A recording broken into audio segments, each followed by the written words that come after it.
नाज़रीन अस्सलाम वालेकुम। नाज़रीन आज के प्रोग्राम में बड़ी तेज़ तुंद डिस्कशन मैं एक्सपेक्ट कर रहा हूँ। सबसे पहले मैं अपने गेस्ट को आपसे इंट्रोड्यूस कर दूँ। मुझे ज्वाइन कर सकेंगे PMLN के सीनियर रहनुमा जनाब खुर्रम दस्तगीर साहब वीडियो लिंक के ज़रिए गुजरावाला से। खुर्रम दस्तगीर साहब न सिर्फ PMLN के सीनियर लीडर हैं बल्कि पाकिस्तान के डिफेंस मिनिस्टर, फॉरेन मिनिस्टर और कॉमर्स मिनिस्टर रह चुके हैं और PMLN के की जो इंसाइडर्स हैं पार्टी के, उससे उनका ताल्लुक़ है। तो मेरे साथ इस वक्त वीडियो लिंक से हैं। मुझे ज्वाइन कर सकेंगे पाकिस्तान पीपल्स पार्टी के सीनियर रहनुमा, पाकिस्तान के 2 दफ़ा इंफॉर्मेशन मिनिस्टर रह चुके हैं जनाब कमर ज़मान कायरा साहब, वो भी मुझे ज्वाइन करेंगे। और मेरे साथ स्टूडियो में तशरीफ़ रखते हैं जनाब आमिर महमूद कयानी साहब, जो कि सेक्रेटरी जनरल हैं पाकिस्तान तहरीक इंसाफ के। सबसे पहले मैं नाज़रीन आपको ये अपडेट कर दूँ कि यूँ तो हुकूमत में साकिब निसार साहब की जो वीडियो के हवाले से कल एक डायसेक्शन की एक टेलीविज़न चैनल में, जिसमें ये साबित किया गया कि ये जो ऑडियो क्लिप आया है, ये ऑडियो क्लिप टुकड़े जोड़ जोड़ के बनाया गया है। और लेकिन वो मामला अभी ख़त्म हुआ नहीं है, क्योंकि बहुत से लोग जो हैं अपोजिशन के मुतालबा कर रहे हैं कि यूँ मामला सेटल होगा नहीं, इसका फोरेंसिक एनालिसिस कराने की ज़रूरत है। अदालत को चाहिए कि इसका फोरेंसिक एनालिसिस करे। लेकिन पाकिस्तान के इंफॉर्मेशन मिनिस्टर जो हैं जनाब फवाद चौधरी साहब ने उस हवाले से ये पोजीशन ले ली है। वो ये कहते हैं कि मोहतरमा मरियम नवाज साहिबा जो हैं उन्होंने इस किस्म की जाली जो ऑडियो ये वीडियोस हैं इनको बनाने की फैक्ट्री उन्होंने लगा रखी है। उसके हवाले से उनका बयान जो है वो भी सामने आया है। कहना क्या है फवाद चौधरी साहब का इस हवाले से, इन लीक्स के हवाले से, वो ज़रा मैं आपको सुनाता हूँ। उनकी टेपें बनवाना, उनकी फेक लीक्स क्रिएट करवाना, फिर एक इन्होंने टीमें अपनी बनाई हुई हैं जो कि फेक लीक्स तैयार करती हैं और उसको ये टेक्नोलॉजी की मदद से इस तरह की फेक वीडियोस क्रिएट करके इनका ख्याल है कि जजेस हों और जो बाकी काबरीन हैं वो इनके दबाव में आ सकते हैं। अपनी पार्टी को भी शायद काबू करने के लिए उन्होंने इस तरह की वीडियोस जो हैं उनको वो बनवा रही हैं। मेरा तो ये ख्याल है कि ये पाकिस्तान की तारीख में कभी किसी और सियासी जमात ने, कभी किसी और मेरा नहीं ख्याल कभी किसी ने इस तरह की हरकतें की हों जिस तरीके से ये PMLN का मरियम नवाज ग्रुप जिस तरह की हरकतें कर रहा है। खुर्रम दस्तगीर साहब, ये 2 किस्म की चीज़ें हुकूमत कर रही है। एक तो PMLN में, एक तो वो बार बार लोगों को याद करवा रहे हैं कि जुडिशरी के अंदर ख़ास किस्म का आपको जुडिशरी को हैंडल करना आता है कि नहीं। सुप्रीम कोर्ट ऑफ पाकिस्तान पे 1997 का जो हमला है वो लोगों को याद करवा रहे हैं। उसकी वीडियोस जो हैं इस वक्त दोबारा व्हाट्सएप पे रिलीज़ की जा रही है हुकूमत की तरफ से। फिर उनका इल्ज़ाम है कि तारड़ साहब ने उसमें बड़ा रोल प्ले किया, उनको रिवॉर्ड किया गया, उनको प्रेसिडेंट ऑफ पाकिस्तान बना दिया गया। फिर वो जस्टिस क़य्यूम और शहबाज शरीफ साहब के दरमियान की जो ऑडियो कॉन्वर्जेसन है उसकी बात बड़ी की जा रही है। फिर अरशद मलिक साहब की वीडियो के हवाले से दोबारा वो लोगों को याद करवा रहे हैं। और फिर अब दोबारा जो राना शमीम साहब के हवाले से साकिब निसार। तो बेसिकली हुकूमत का मुद्दा ये है कि आपकी पार्टी स्पेशलाइज करती है जुडिशरी को ब्लैकमेल करने में। और इसी हवाले से आपने फवाद चौधरी साहब का टुकड़ा भी सुना, इसी हवाले से उनकी हेडलाइन भी। आपका इसमें क्या है, मौक़िफ़ क्या है इस स्टेज पे? मेरा मौक़िफ़ बहुत सीधा और वाज़ेह है डॉक्टर साहब के मोहतरम वज़ीर इत्तलात की तमाम गुफ्तगू लग़्व और इर्रेलेवेंट है। मुस्लिम लीग नून, या तो आप ये साबित कर दें कि साबिक जस्टिस शौकत सिद्दीकी की तकरीर मुस्लिम लीग नून ने करवाई थी, या जो अरशद मलिक के जो इंकशाफात थे, मरहूम हैं अब वो भी मुस्लिम लीग नून ने इंजीनियर किए थे।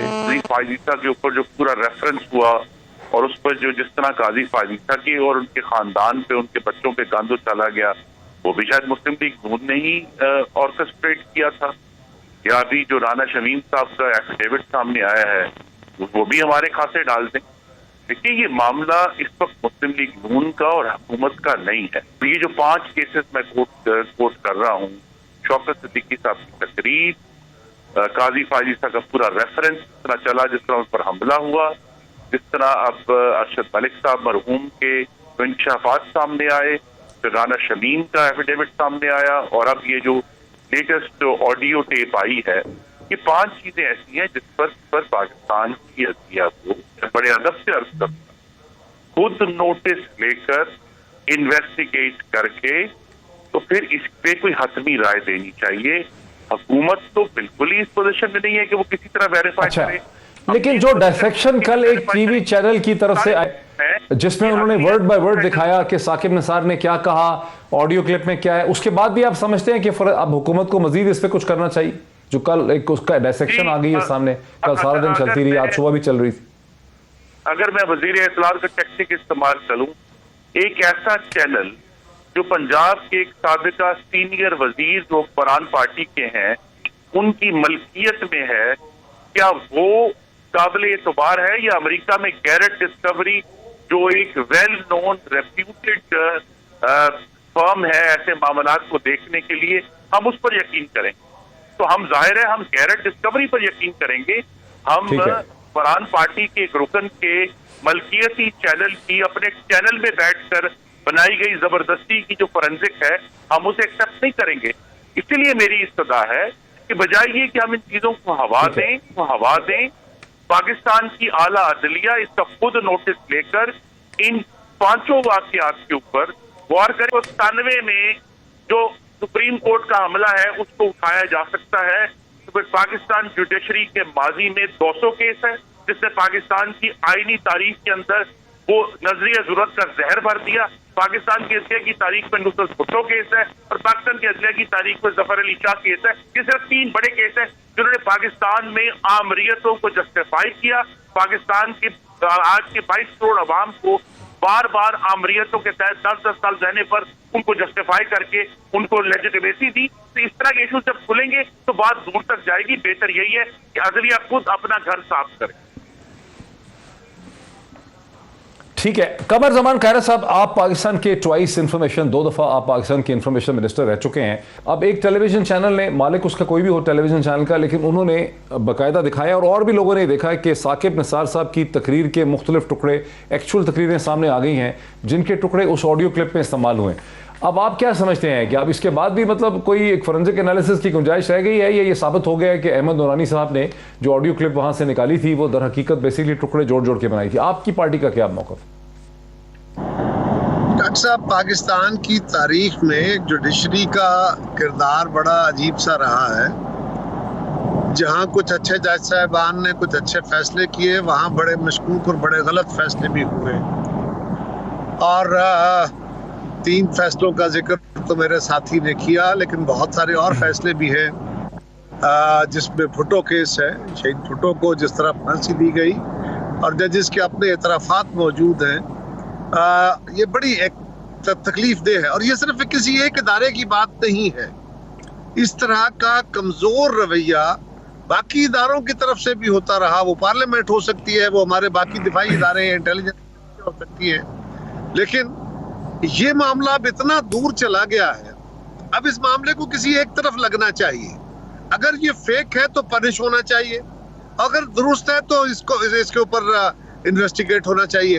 और इसका बेहतरीन फोरम जो है वो सारे जूरिस्ट भी कह रहे हैं, खुद मुस्लिम लीग भी कह रही है, और जो जुडिशरी के साथी है वो भी कह रहे हैं कि जी इस मामले को जुडिशरी को खुद अपने तय इन्वेस्टिगेट करके जो गुनाहगार है, अगर उनके अपने अंदर कोई गुनाहगार है उसको सजा दे, और अगर वो अपने अंदर गुनाहगार नहीं है तो फिर जो उन पे इल्जाम लगा रहा है बिल्कुल उसको माफ ना करें। ये मामला बड़ा या डॉक्टर साहब, ये सिर्फ जुडिशरी का इशू नहीं है। पाकिस्तान के लोगों का अपने इदारों पे पहले ही बड़ा कमजोर एतमाद है। अब इन हालात में फर्ज करे आर्गूमेंट से, ये खुरम साहब महसूस ना करें मैं एक आर्गूमेंट की बात, फर्ज करें मुस्लिम लीग ने ये मैनेज किया, तो फिर क्यों आप उसको छोड़ रहे हैं? फिर पकड़िए, सजा दीजिए। और मुस्लिम लीग डिमांड कर रही है आपसे कि जी आप इन्वेस्टिगेट कराएं, और इम्पार्शियल इन्वेस्टिगेशन होनी चाहिए। अगर किसी ने जोड़ के और क्लिप बनाए हैं तो ये बहुत यानी राना शमीम को सजा भी हो सकती है। सर सजा मैं कहता हूँ पनिश होना चाहिए और खौफनाक पनिशमेंट मिलनी चाहिए। ये कुछ छोटा सा इशू नहीं है, ये खाली जुडिशरी के ऊपर या किसी एक जज का इशू नहीं है। अगर ये फेक है तो ये तो पाकिस्तान के तमाम इदारों और स्ट्रक्चर के ऊपर एक सवाल है कि हम हैं कहाँ खड़े, क्योंकि हमारे माजी में इस तरह के बहुत सारे कमजोर फैसले मौजूद हैं। और ये बात भी दुरुस्त है डॉक्टर साहब कि बहुत सारे फैसले जो है मसलन शहीद की गवर्नमेंट ने तोड़ दी गई, उसको जुडिशरी ने वैलिड कर दिया, बाकी गवर्नमेंटों को बहाल कर दिया। ये तो बहुत कुछ होता रहा है जिस मुल्क के अंदर। तो ये मामला बिल्कुल इन्वेस्टिगेट होना चाहिए और इसको किसी तरफ लगना चाहिए। गुनाहगार कोई भी तरफ हो उसको सजा मिलनी चाहिए। पीएमएलएन के बाद पीपीपी का मौक़िफ़ भी सामने आ गया। पीएमएलएन और पीपीपी का मौक़िफ़ सामने आ गया। कायरा साहब मेरे साथ हैं, खुरम दस्तगीर साहब मेरे साथ हैं, आमिर कियानी साहब, आपने दोनों को सुन लिया। दोनों तकरीबन एक ही चीज़ कह रहे हैं कि जुडिशरी को इसको इन्वेस्टिगेट करना चाहिए। वैसे पाकिस्तान में किसी इन्वेस्टिगेशन मैंने कुछ रिजल्ट निकलते नहीं देखा वैसे, लेकिन अब आपका क्या मौक़िफ़? बिस्मिल्लाहिर्रहमानिर्रहीम, थैंक यू। देखिए, मैं बड़ा कभी सरप्राइज़ होता हूँ ये जब बातें अब करते हैं। ये वही हैं जिन्होंने फैसलों पे मिठाइयाँ बांटी, जो फैसला आया उन्होंने जनाब टोकरे बांटे, प्रेस कॉन्फ्रेंसेस खड़े होकर की गए, जुडिशरी ने कमाल कर दिया, ये कर दिया।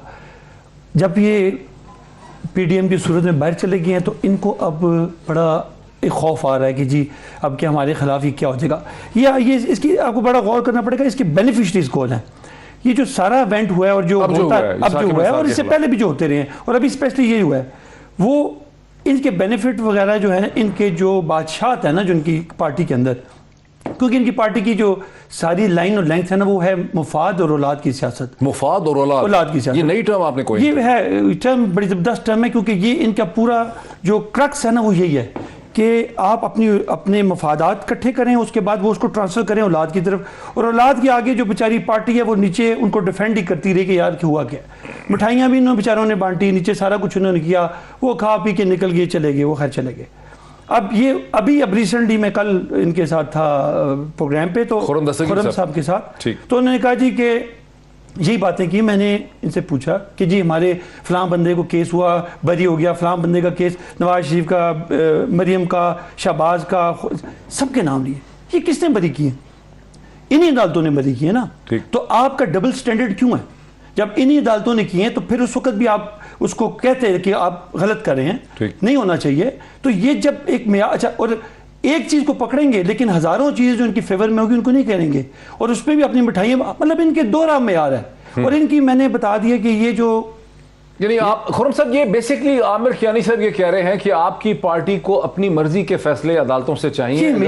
आपकी मर्जी के आते हैं तो आप मिठाइयां बांटते हैं, फैसला मर्जी का नहीं होता तो फिर आप अदालत के खिलाफ हो जाते हैं। इस पे क्विक आपका रद्द अमल चाहिए जी। पाकिस्तान की अदलिया बहुत काबिल एहतराम है। ये जो भी 4 इंस्टेंसेस मैंने कोट किए हैं, ये आवाजें अदलिया के अंदर से उठी हैं। या तो कहें कि जी ये आवाजें जो हैं ये गलत हैं, ये झूठ हैं। मसलन सबसे बेहतर तरीका ये है राना शमीम साहब के एफिडेविट को गलत साबित करने का कि साबिक चीफ जस्टिस भी एक एफिडेविट दे दें, वो मीडिया पर बात ना करें, वो ये ना कहें कि जी ये झूठ है। कहीं इस्लामाबाद हाई कोर्ट कल भी अपना सुबह दरवाजा खोलेगा तो आके साबिक चीफ जस्टिस अपना एफिडेविट दे देंगे, जी ये बिल्कुल गलत बात है, उसने गलत कोट किया है। इसी तरह जो है जहां जहां भी इश्यूज उठ रहे हैं, बजाय मीडिया पर अपने आप को डिफेंड करने के, वो उस फोरम में अपने आप को डिफेंड करें जिसके वो खुद भी रुकन रहे। लेकिन राना शमीम खुद क्यों नहीं आ गया अदालत के सामने? नून फरीक नहीं है, राना शमीम में पाकिस्तान में एफिडेविट। मेरा सिर्फ सवाल ये, खुर्रम साहब के एक जहन में सवाल पैदा होता है कि राना शमीम साहब ने बरतानिया से उसी नोटरी पब्लिक से क्यों इशू करवा के अपना इशू करवाया एफिडेविट, जिससे नवाज शरीफ साहब करवाते थे? वो उसकी कोई एक्सप्लेनेशन समझ नहीं आ सकी, उसकी क्या वजह? जी डॉक्टर साहब, नोटरी पब्लिक वो हैं जिनसे वो तमाम कागजात जिन पर नैब ने मियां नवाज शरीफ के खिलाफ एक झूठा केस खड़ा किया था, उसी नोटरी पब्लिक ने उनको भी उसी तरह सर्टिफाई किया था। क्योंकि ये नोटरी पब्लिक जो हैं, गथरी साहब, ये पाकिस्तान हाई कमीशन के लिए रूटीनली काम करते हैं।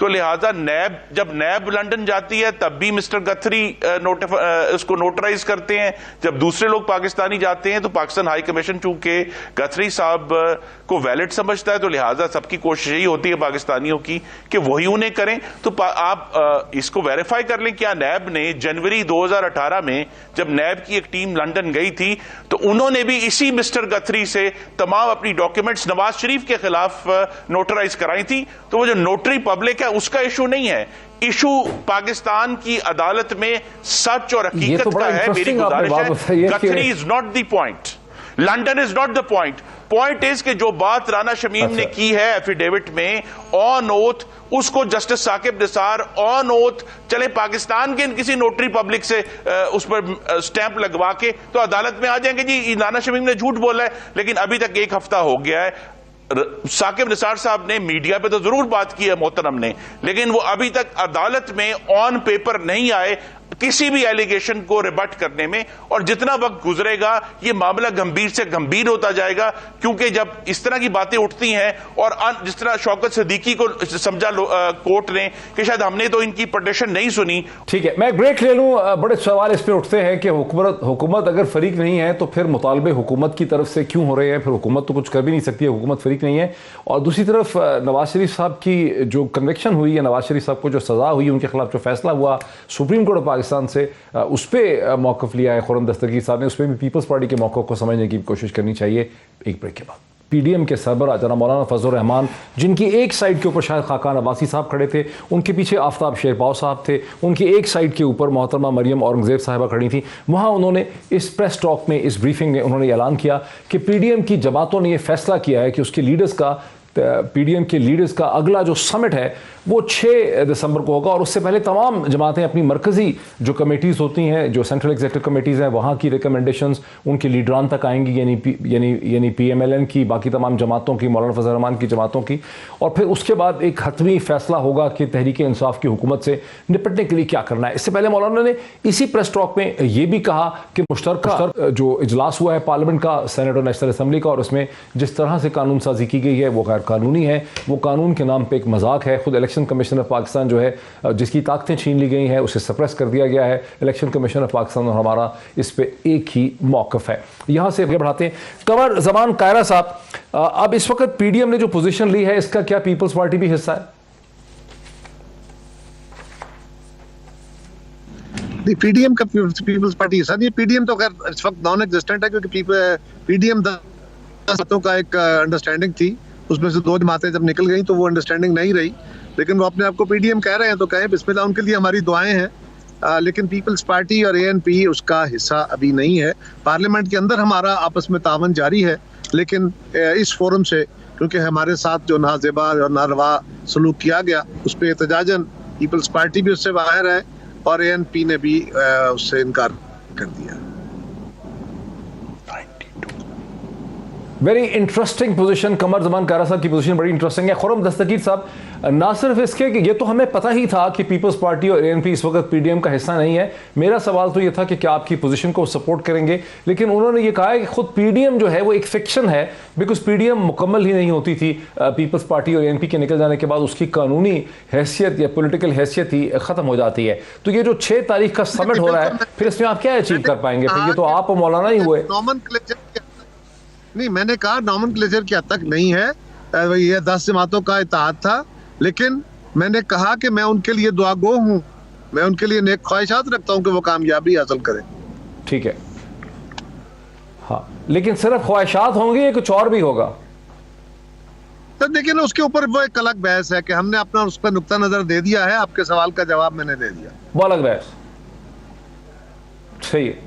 मैं तो आ रहा था खुर्रम दस्तगीर साहब की तरफ। खुर्रम दस्तगीर साहब, नेक ख्वाहिशात हो सकती हैं, पीपल्स पार्टी आपके लिए दुआएं मांग सकती है, लेकिन पाकिस्तान की बहुत बड़ी सियासी जमात, गालिबन दूसरी तीसरे कद की इस वक्त जो सियासी जमात है, वो तो आपके साथ है नहीं। अब आप हैं, मौलाना है, तो करेंगे क्या आप 6 तारीख को?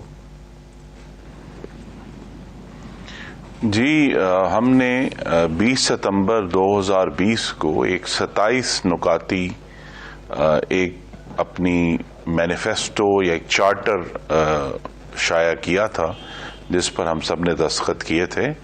अगर हमारे 2 साथी जो हैं वो अब पीडीएम का हिस्सा नहीं है, लेकिन हमारा जो असल मकसद है वो ये है कि जल्द अज जल्द पाकिस्तान में साफ, शफाफ और गैर आइनी मुदाखलत से पाक इंतखाबात हों। इसमें पार्लियामान के अंदर पीपल्स पार्टी हमारे साथ है, पार्लियामान के बाहर भी वो इस मकसद से, मुझे यकीन है कि मुत्तफिक हैं कि ये हुकूमत अब अनसस्टेनेबल हो गई है, मुआशी लिहाज से, खारजा पॉलिसी के लिहाज से, जमहूरियत के लिहाज से, पार्लियामानी लिहाज से।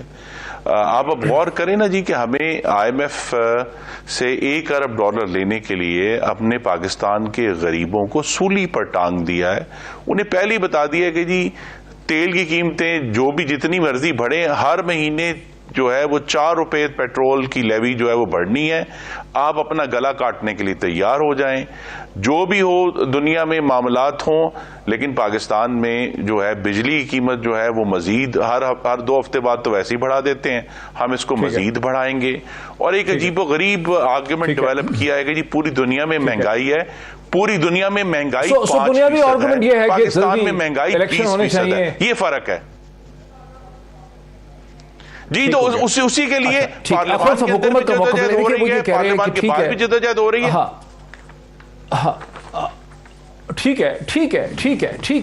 अब आमिर कहने से बात में उनके वजन है, वो ठीक है कि आपने पार्लियामेंट के जॉइंट सेशन में अपने कानून साजी आपने कर ली और कुछ ना कुछ आपने कर लिया, गुजारा कर लिया, लेकिन आम तासुर यही है कि हालात आपके पतले हैं। तनतनहा हुकूमत रह चुकी है, कुछ इस्टेब्लिशमेंट के साथ भी आपकी दरारें हैं, वहाँ भी ताल्लुकात अब अच्छे नहीं हैं या एटलीस्ट सपोर्ट नहीं है, वहाँ भी माहौल में तब्दीली आ गई है, अपोजिशन की जमातें इकट्ठी हो गई हैं। अगर PDM अभी सड़क पर इकट्ठी नहीं है पीपल्स पार्टी उनके साथ, तो पार्लियामेंट की हद तक वो कह रहे हैं कि जल्दी इंतखाबात होने चाहिए। आपकी हुकूमत IMF के साथ एक इंतहाई शर्मनाक मायदा कर रही है। स्टेट बैंक के गवर्नर की ऑटोनॉमी की भी मौलाना ने मुखालफत की है, और आपने जो ये पेट्रोलियम लेवी लगाई है 4 रुपये उसकी हर महीने बढ़ाने का, उसका भी उन्होंने इशारा किया। देखिए, जो खुर्रम साहब बातें कर रहे हैं वो ख्वाहिशात हैं।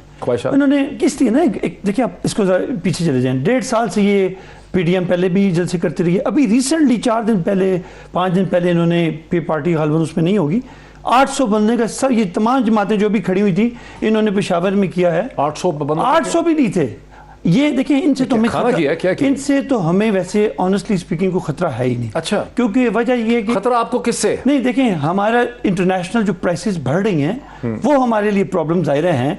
और आपको पता है कि इवन मैं छोटी छोटी बातों का आपको, हम पाम ऑयल तकरीबन 137% दुनिया में सारा उसका रेट चढ़ा है। इसी तरह वीट बढ़े है, इस तरह ही शुगर के रेट्स बढ़े हैं, पेट्रोलियम बढ़ी है, एनर्जी, ज़ाहिर है ये सारी चीज़ें। और फिर सबसे बड़ी बात कि आपके जो शिपमेंट्स थी वो अभी ब्लॉक हुई हुई हैं। दुनिया सारी की रिपोर्टें पढ़ लें, मुझे तो अफसोस होता है कि ये अवाम से पहले भी झूठ बोलते रहे हैं, अनफॉर्चुनेटली आज भी ये झूठ ही बोल रहे हैं और ये उनको गुमराह कर रहे हैं। जो लोग 40 साल में कुछ नहीं कर सके, डू यू एक्सपेक्ट कि वो अभी, हमें तो 3 साल हुए हैं ना, और जब ये गए थे इनको ये भी बताना चाहिए कि 60 बिलियन का ये ट्रेड डेफिसिट छोड़ के गए थे, और सिर्फ मर्चेंडाइज $37 बिलियन की मर्चेंडाइज का ट्रेड डेफिसिट था। ये मैं तो वो किस्सा लंबा हो जाएगा क्योंकि प्रोग्राम आपका छोटा हो गया है। प्रॉब्लम ये है कि इन्होंने आज तक अवाम से कभी सच बोला ही नहीं। क्या जुडिशरी उधर भी आपको कतली खाता है, उनकी वेरिफिकेशन क्यों नहीं आज कराई जाती? क्यों नहीं पूछा जाता इनको क्यों नहीं पूछा जाता? ये एक मेरे नाम पर कुछ नहीं है, वो क्यों नहीं पूछा जाता? फिर ये पूछा जाए कि जी आपने जो अभी रिसेंटली ये इनकी बेल लगी हुई थी, अभी इनको 17 तारीख को 16th अर्जेंटमेंट है, और ये आप अच्छा अटैक किस पे कर रहे हैं? उन्हीं जजेस पे कर रहे हैं जो इनके केसेस से रिलेटेड हैं। मुझे आप बताएं कि और फैसला, कोई नेशनल लेवल का फैसला, उस पे ये आए हैं। सारा इनका जोर और सारा इनका जो इन्होंने जो फ्रॉड लगाए हुए अनफॉर्चुनेटली, वो सिर्फ इसलिए कि मरियम नवाज और शहबाज शरीफ साहब बच जाएं। इसका जवाब क्लैरिटी है। हाँ। मुझे बताएं और क्या इनने और कौन सा केस है, मुझे ये बता दें। खुर्रम साहब आप किस चीज का जवाब देना चाहते हैं? देखिए, ये खुर्रम, देखिए ये PDM है, ऐसे नहीं होगा डॉक्टर साहब। बात ये है PDM के पास आप 2/3 चलता था टाइम। बात यह है कि इन लोगों ने आज इनका ये बात करते हैं, कोर्ट ने इनको बाहर जाने दिया, यही कोर्ट है ना जिन्होंने बाहर जाने दिया। आज उन्हीं कोर्ट की अगर इज्जत रखनी है तो वापस आए। आज वहां खड़े होकर दंदनाते फिर रहे हैं, सेहतमंद तंदुरुस्त, वो खड़े होकर बात कर रहे हैं। हाँ। तो ये अनफेयर, अगर आपने इनकी इज्जत, आप समझते हैं कि कोर्ट की इज्जत जवाब तो पार्टिसिपेट करें, आप हिस्सा डालें। अब देखना ये कि खुर्रम साहब किन, मैं जवाब ये देना चाहता था, और अभी भी जो हकीकत ये है कि 3 साल पहले पाकिस्तान में, पाकिस्तान के अंदर, पाकिस्तान की मिट्टी से उगी हुई गंदम इतनी वाफर थी कि एक्सपोर्ट हो रही थी। अब 3 साल में ये नहुसत आई है कि हमें बाहर से गंदम मंगवानी पड़ रही है, और फिर कहते हैं जी बाहर तो गंदम महंगी होगी। 3 साल पहले तक पाकिस्तान में उगी हुई चीनी वाफर मिकदार में थी कि एक्सपोर्ट हो रही थी। नहीं, अब कैनी साहब, मैंने आपको इंटरप्ट नहीं किया, kindly allow me to finish, please allow me to finish. ठीक है, वाफर थी। आज पाकिस्तान में इतनी नहुसत है कि आपको चीनी भी इंपोर्ट करनी पड़ रही है। पूरी दुनिया में 5% महंगाई है, मनोज पाकिस्तान तो में आपने 20% 40 साल महंगाई दिलाई रखी है, है और इनके कंट्रोल में नहीं आ रही।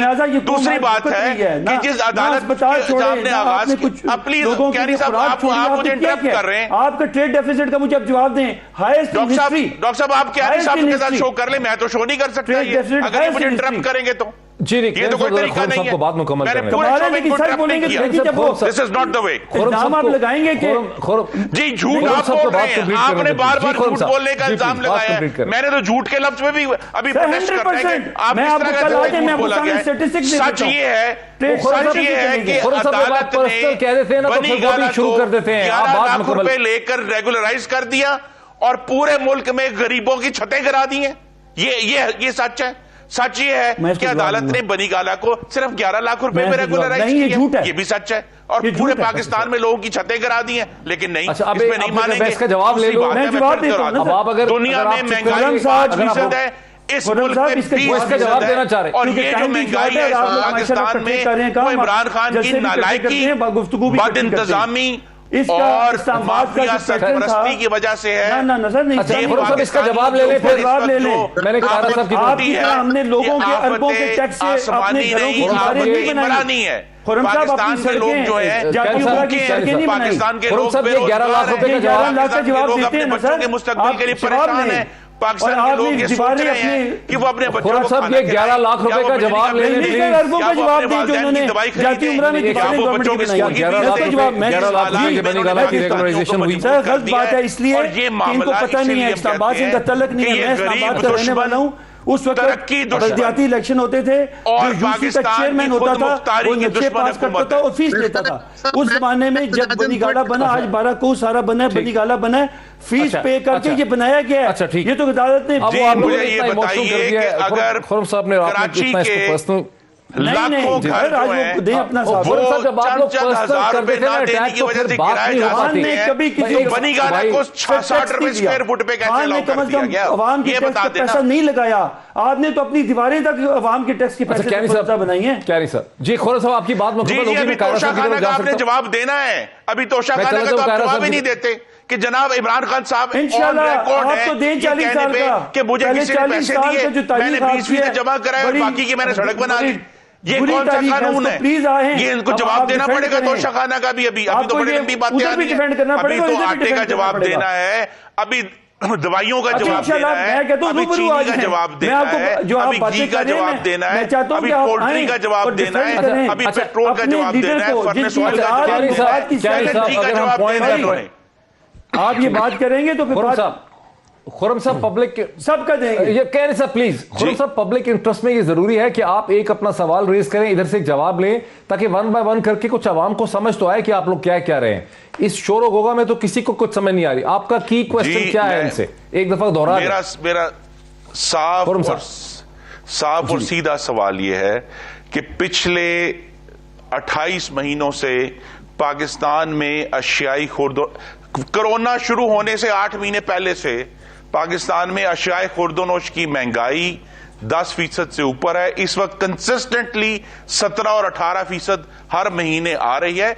पाकिस्तान के अवाम के गले कट गए हैं और ये दुनिया के ऊपर ना डालें, ये आफत आसमानी नहीं, आफत इमरानी है, जो इनकी नाकामी, नालायकी, बदइंतजामी और माफिया सरपरस्ती की वजह से पाकिस्तान के अवाम को यह सजा मिल रही है कि वो चीनी भी इंपोर्ट करके खाएं, वो आटा भी इंपोर्ट करके खाएं और फिर हुकूमत के ताने भी सुने कि जी हम क्या करें, पाकिस्तान तो अब नेट फूड इंपोर्टर है।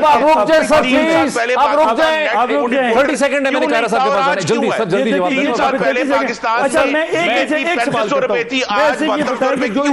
पाकिस्तान सवाल ये आज 2200 रुपए क्यों है? जिसका नतीजा हम सब भुगत रहे हैं। नून जब यहाँ महंगाई थी, जब को कहते हैं बड़ा सस्ता था, अब महंगाई है, वो उनकी महंगी बना रहे 37 करोड़ रुपए की बनी, और जबकि हमारी 17 करोड़ में सेम मोटरवे मेरा बनी, सवाल उस जमाने करोड़ों में में नहीं कहते है। सरिया भी कैनी सस्ता साहब, था, मेरा सीमेंट भी सवाल है सस्ता कि जब था। हम गए मैं थे चाहता हूं कि 53 आप रुपए चीनी प्लीज थी, अवाम आज को 150 धोखा न रुपए दें, क्यों है? जवाब दें, मेरा सवाल जवाब करोड़ों दें का नहीं है। प्लीज। अच्छा, कायरा मेरा साहब, सवाल ये आपकी कि जब हम लाइन गए पहले थे, कट गई तो थी। पाकिस्तान में आटा 35 रुपए नहीं, किलो था, अरबों का, आज अरबों की 50 बात कर रहा रुपए किलो क्यों हूँ। है? ये 1 किलो मेरा की सवाल बात हो अरबों रही का है, नहीं है। इसको मेरा मल्टीप्लाई सवाल करें। ये है कि जब हम गए थे 2300 150 रुपए किलो घी था, 2300 आज किलोमीटर से 450 रुपए मल्टीप्लाई क्यों करें। है? अच्छा, ये अब सवाल सूरत हाल ये हो है। चुकी है। अरबों का सवाल ये नहीं है, ये सुनिए, जवाब दे दें 11 कि जनाब चीनी 53 रुपए से 150 कैसे ट्रिलियन पहुंची, आटा जो है एक्स्ट्रा 35 पैसा रुपए से लगा है। 85 रुपए कैसे आप जवाब नहीं पहुंचा? दे सकते। घी 150 ये रुपए लंदन में बैठ के जवाब नहीं होते, यहाँ बैठ के जवाब देने पड़ेंगे। सूरत डेवलप कर गई है। इंतजामी और मैं माफिया कायरा साहब, मैं आपसे माजरत खा हूं बिकॉज वक्त ही खत्म हो गया है। आपकी